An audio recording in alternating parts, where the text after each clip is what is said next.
Thank you very much. Happy to be here. What I would like you to have in the end of this conversation is to understand the basic concepts of WebAuthN, understand why it is important, and from there you can take it on and maybe implement it in your service and application. So my name is Sagie. I'm working at Wingate. We're building a remote software, remote zero software, and WebAuthN is part of our feature set. So this is going to be a bit different demonstration. We will start from the demo. Hopefully the god of demo will be with me. Then we will see some code because that's what we're all here for. Then we will understand the needs for WebAuthN and why does it worth the effort. And eventually we will see some numbers so you can convince others that it is actually needed as well. Any Seinfeld fans in the crowd? Just me? Okay. So let's start with the demo. We have a nice web console here with two basic features, sign up and log in. So we're going to sign up with the name of PyCon.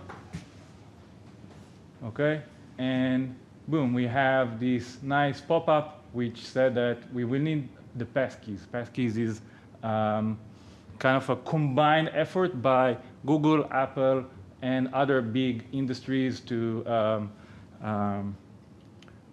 make a centralized way of using WebAuthN. And then when I continue, you don't see it because it is on my main device, but I need to add my fingerprint and then get started. Okay, that's the first part. Now we are authenticated. We are registered. We will talk about it soon. And then when we log in, okay, PyCon,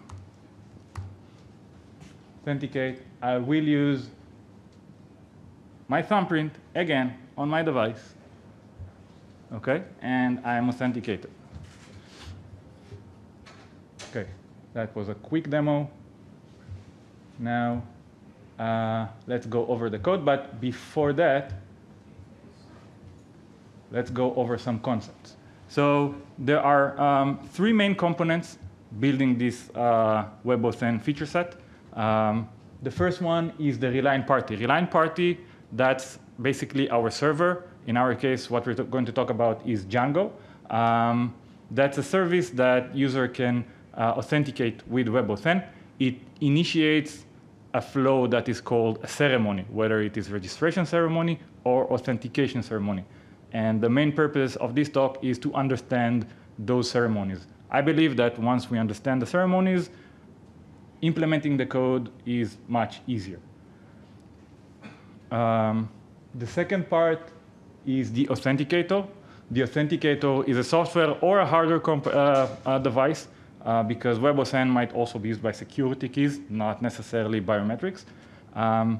It is a device that creates and holds cryptographic keepers. Those keepers are later being used as a major part in this ceremony.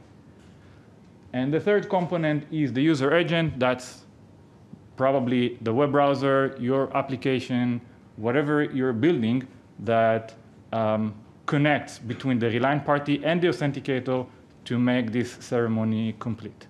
Both authenticator and user agent basically are at the same device, whether it is your mobile, tablet, whatever you're using.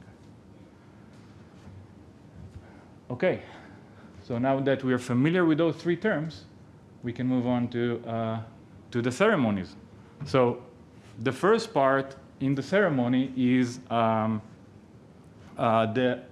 user agent authenticator Relying Party connectivity. It starts when the user wants to register. Okay, when he wants to register, he goes to the Relying Party, our Django server, and say, hi, my name is PyCon, as we saw in the demo, and I would like to register. The Relying Party starts the ceremony by creating and generating a challenge. That challenge is going to move on by the user agent to the authenticator, which will sign it with the cryptographic keys, and then back to the Relying Party that will verify it. That's lots of token. Let's see how it looks like in the code.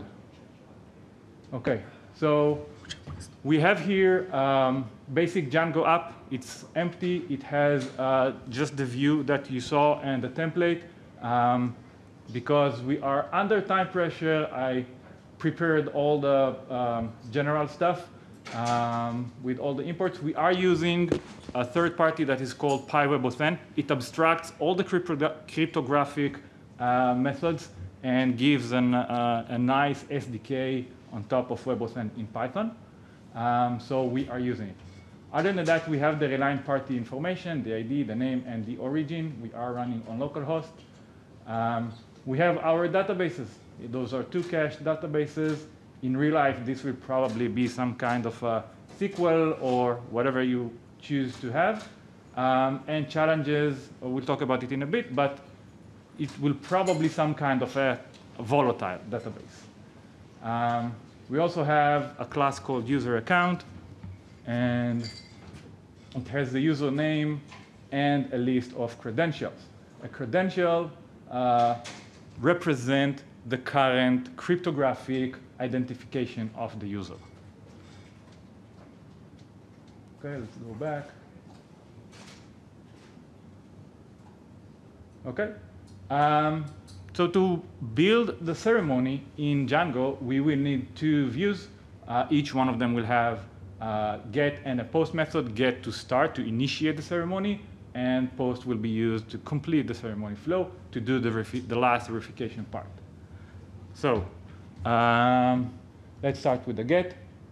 So the get operation will have the username in it. That's just like a general thing to have. We want to query the user from the database, not related to WebAuthN at all.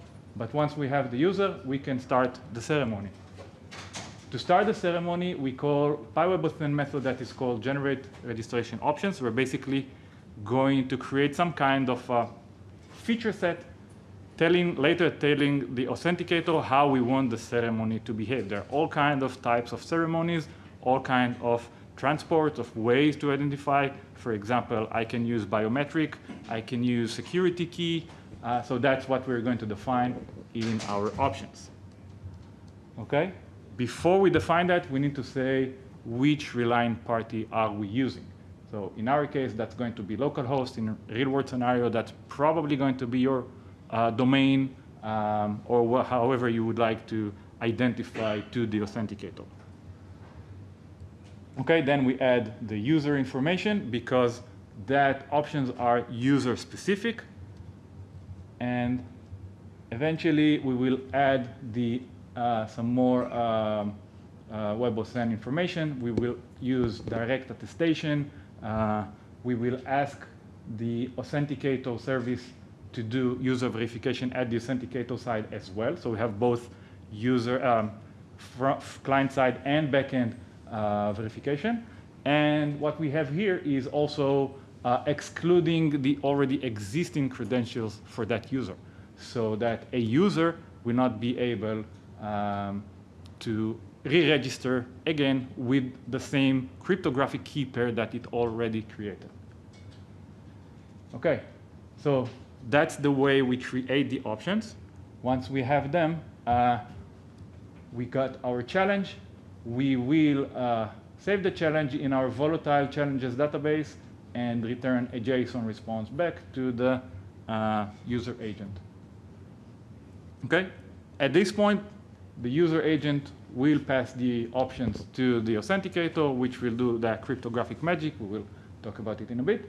And then make a post request. How should we behave? What should we do with that post request? So as always, we first need to start with the user. We got our user. And then we're going to handle the verification flow. We're going to create a registration credential. That's a class abstracted by PyWebAuthN, but it holds all the information that we need to have to complete the registration ceremony. And then we're going to create a registration response. We're going to verify. We're verifying by passing the credential to PyWebAuthN. we should also add the challenge that we have and the reliant party information. And at this point, the PyWebAuthn, the cryptographic part in it, will make sure that the challenge that he got in the verification post method matches whatever we had when we started the ceremony. Okay. Once we have that, we are going to create a new credential. We got the credential. This is the public key of the credential. That's the sign count. We will talk about sign count in a bit. And we're going to save the transport and add it to the user credential. Okay, so we verified, the ceremony is completed. We have a new credential for this user, and we saved it we kept it in our database. Okay, now we're ready to go. The ceremony, the registration ceremony is completed.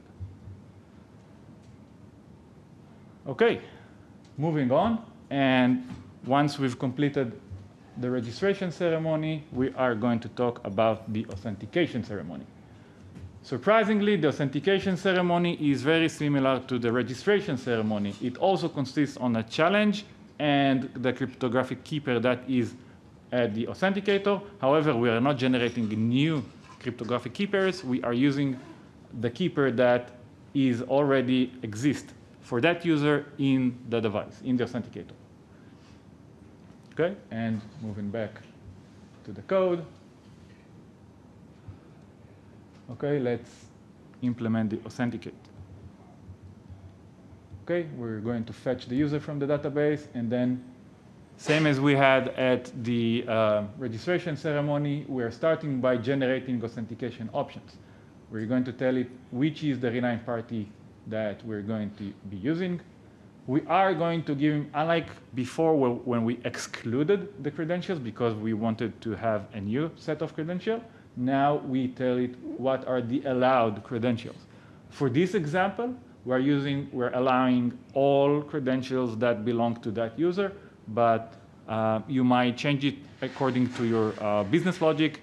For example, you might only allow credentials that created in a specific device, I mean, in a mobile devices, for example. But that's the way we pass the credentials that we want. And again, we say that we would like it to be verified by the user verification as well. Okay, and once we created the options, we have a new challenge that is being created, and we are going to keep it in our volatile challenges database. I didn't show it before, but okay. Ultimately, I had to do a pop here so we can use the challenge only once. Good luck, it's just a demo. Good thing it's just a demo. Okay. That's the first part of the authentication ceremony. We created a challenge. We bring it back to the user agent, which will pass it on to the authenticator. Now, to complete the ceremony and to complete the whole WebAuthn flow, we're going to implement the post method, which is the authentication ceremony last phase. Okay, and again, we are going to fetch the user. Okay, before that, we're going to create authentication credential. Again, that's a PyWebAuthn class that abstracts all the properties that we need to know in order to do the ceremony. It holds the credential themselves that we got in the request. Okay, once we have the request credential, we are fetching the user and the user credential.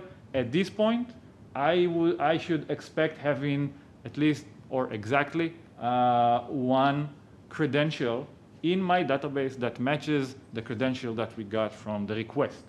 If not, something in the process went wrong and we cannot continue with the authentication flow.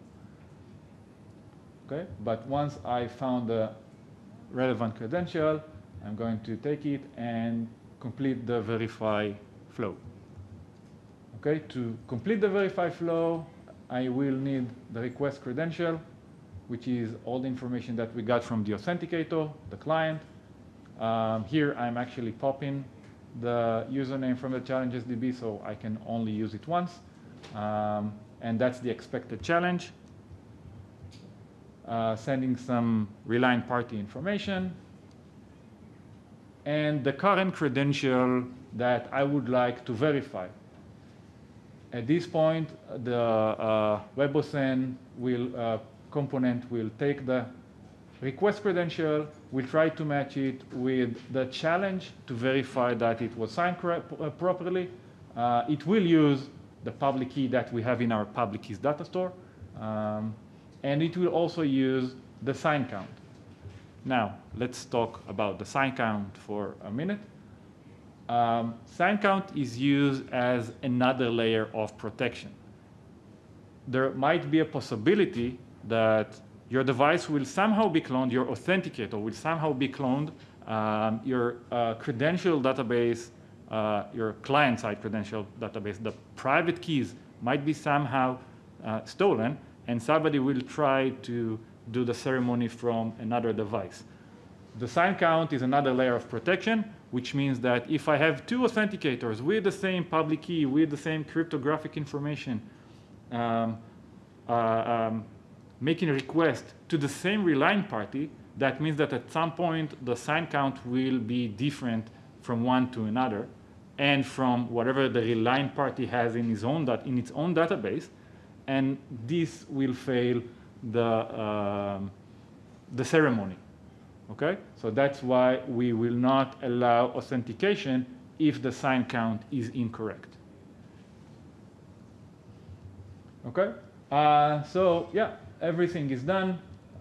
We were able to verify, and we're going to save the new sign count and return a good response to the server. Okay, this is the code. Very basic. It is just a demo. It's not something that I would recommend you to use for production, but just to demonstrate the ceremony and so you can understand the basic concepts for WebAuthN. And let's go back to the slides. There is another part of this flow, and that's a JavaScript. Yeah, I know that's a Python conversation, but we will talk for a minute on JavaScript. I hope you're not too scared, because I am. So let's see how the JavaScript looks like. I'm not going to demonstrate the code as I did for Python, but just so you can see how it looks like. So when I click on the register button, there is a fetch operation that goes to the relying party and gets the options. Then the relying party, the user, this is the user agent. The user agent passes the option to the authenticator. We are using an open source called Simple WebAuthN that does the abstraction of the SDK operations with the authenticator. So I don't have to worry about it. It abstracts very nicely. So we pass the options, and then we're getting the authenticator response. Once we got the authenticator response, okay, we will do the post request to our relying party, and we know whether we are verified or not.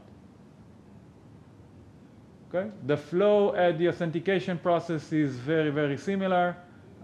When I click the authenticate button, I am going to do a GET request, which will give me the options, the authentication options.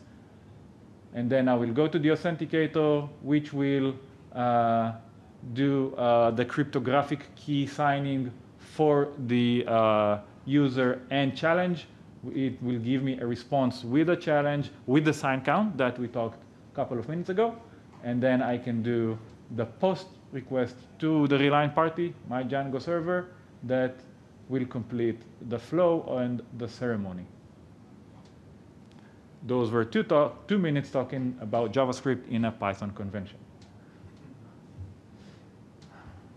Okay. So let's recap. We learned about the relying party, which is our Django app that generates a challenge and verifies it it will initiate the ceremonies.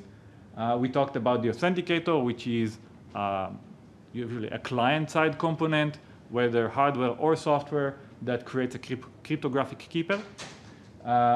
We talked about the ceremonies, so you can understand how the WebAuthN authentication flow, authentication and registration flow works. And all of that in order to create a secure and passwordless login flow. Okay, but why? Why is it important? I mean, that's very nice, but does it really worth the effort? So the answer is yes, for a few reasons. First, there are no shared secrets. Unlike TOTP, for example. Anybody here uses TOTP, time-based authentication? Okay, so you have a secret that you generate at the server. It goes back to your client application unencrypted. If somebody gets your secret, he can use TOTP in whatever client, whatever device that he would like, and it is very easy to replicate. More than that, if your credential somehow got stolen, they're useless without the authenticator device. Another good reason is phishing resistancy. It is one of the most common attacks nowadays are phishing. Somebody can call you and try to hack and steal your password, steal your one-time code, whatever. They cannot steal your thumbprint. I mean, they can, but it will be very hard. Or a security key or whatever. You need your physical evidence in order to log in, what you don't necessarily do when you're using other authentication methods. And the third party, which I like most, is better user experience. I mean, you don't need third-party apps. You don't need to remember anything. You don't need to reset your passwords. You don't need anything. Biometric, put your fingerprint, your face print, plug in your security key, and you're on. OK. Last part, because we are under time pressure, is talking about some numbers. OK, we have some numbers here. Those are very realistic numbers. So in 2022, 76% of organizations were targeted by a ransomware attack. 64% were actually infected.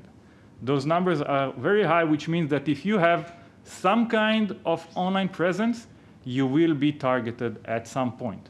So that's very crucial to understand how we protect ourselves. In the end of 2022, LastPassword got breached, and 33 million consumer accounts got hacked. That means that everyone that had LastPassword account were in a risk to be hacked because those accounts may be cracked. They had to activate some way of extra protection, which is MFA. Interesting to know is that the way the attacker installed it, the attacker stole it, is by hacking into LastPassword DevOps engineer. He installed a keylogger, and that's how he listened to the events on the DevOps device, the DevOps engineer device, and he stole his password. I don't know if he had some kind of an MFA, so he was able to steal it too.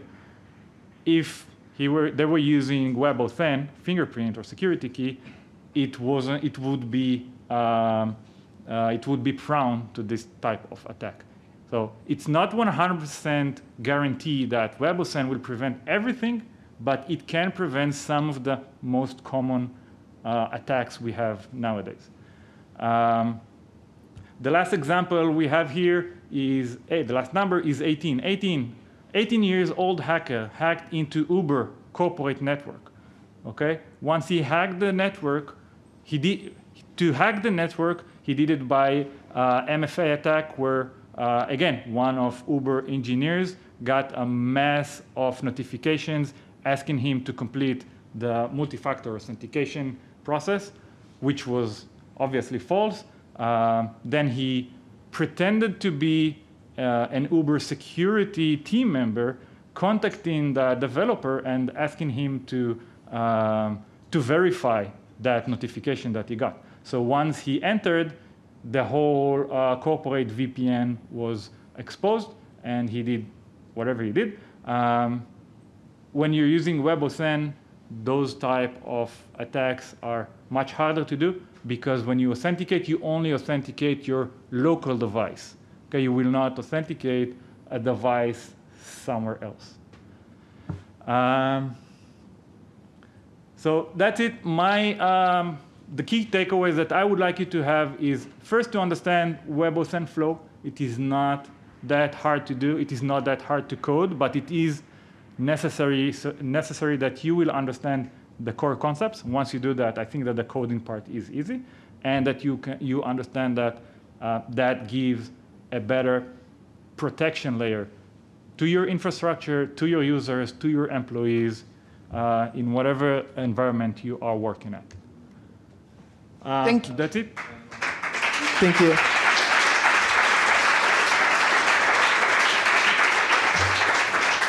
You're in perfect time. So there is some questions. Sure. One question. Is there a recommended good Django package to use with WebAuthn, and something which can be used for REST or for standard view sometime? Okay.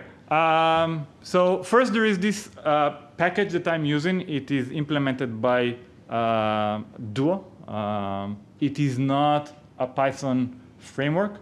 There are some Django frameworks. One of them are even written by some of the audience in this crowd. But there are some of them. It is very dependent on your use case. Okay? Sometimes you would like to use that library to implement it by yourself. Sometimes you would like to plug it into a WebAuthn package, like a ready-made WebAuthn package. When we implemented that, I actually started by searching for a third party that will allow me to do that, like a hosted service. I couldn't find any. Maybe if I will do that kind of same research today, maybe I will find something. But again, depends on your use case. You have several choices that you can make. Okay. The last question. Have you managed to run it in production yet? Any gotchas on rolling it out? Can you repeat the second part of the question? Have you managed to run it in production? Mm-hmm. And you gotchas on rolling it out? Any problems when you go to production? Okay. So first, yes, we have a feature that allows Twingate users to run WebAuthn in production. When they try to access their private network, they can add WebAuthn as an extra layer of protection before they actually access that protected resource. Of course, we had issues when we implemented it. Nothing starts smooth. So it was a process that it took us some time to learn and understand. To understand what ceremony best fits our needs, what parameters we need to create when we create the registration or authentication options. And I think that's the major part when building WebAuthn service, is to understand what options are best for your use case. Okay, thank you. Thank you, everybody.